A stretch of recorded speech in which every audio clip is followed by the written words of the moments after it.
You are watching Fugitive Red Eye, and welcome to another movie review. Today I will be talking about the new M. Night Shaleighly Man video, or movie rather, Split.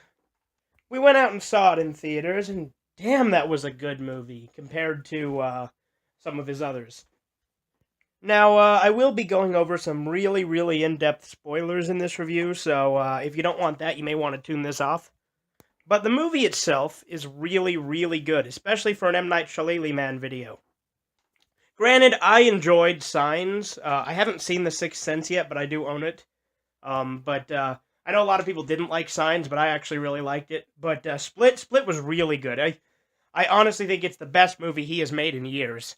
Now, the movie itself is about a man with split personalities that kidnaps a group of teenage girls.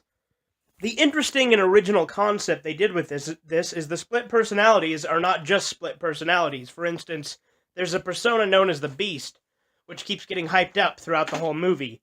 And the Beast actually has superhuman strength when it is the top personality. For instance, a knife breaks when this lady tries to stab him, or shotgun bullets do virtually nothing to him. And one of his personalities, Patricia, is diabetic, but none of the others are. Basically, what they're going on in this is they're trying to say that because of his split personalities, he can become more than human. Now, something that is worth mentioning is that for whatever reason, SJWs got super pissed off calling the movie transphobic because of a scene in the trailer where he's wearing a dress. I think if you get offended by that, you're just too easy to offend. I know that I thought it was a really great movie. That personality was just one of many. M. Night Shaleighly Man gets a lot of hate because he does do quite a few questionable movies, and he loves his plot twists. And the twist in this I will go over a little bit. I mean, there's a couple of twists. I think the number one main twist was that he can get superhuman abilities from his fucking personalities.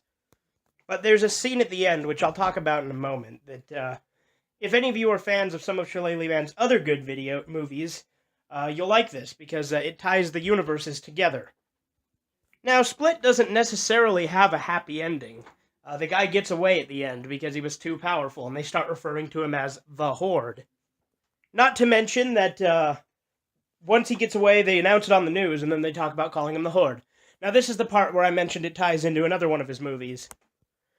At the end, you see this diner where these people are seeing the news report, and this lady's like, that reminds me of that crazy guy in the wheelchair all those years ago that they locked up. They gave him a crazy name too, didn't they? What was that again? Mr. Glass. And it's Bruce Willis sitting there who says that with a name tag that says Dunn. Which, if you don't know, is supposed to be his character, David Dunn, from the movie Unbreakable. And Mr. Glass, they're referring to Samuel L. Jackson's character from that same movie. Now, I've never seen Unbreakable, but I looked that up because I knew it had to be something. Split was a really good movie. It's very thematically similar to Unbreakable from what I've heard. Like I said, I've never seen Unbreakable, so I don't know for sure. But if you haven't seen it, I recommend you go see it. Even if you're not a fan of Shyamalan and his usual stuff, I do think that this was a really good movie. But anyway, that does it for this review. Not a lot really to talk about other than what I thought of the movie itself. Obviously, I'm not being super analytical about this, so I hope you guys have enjoyed.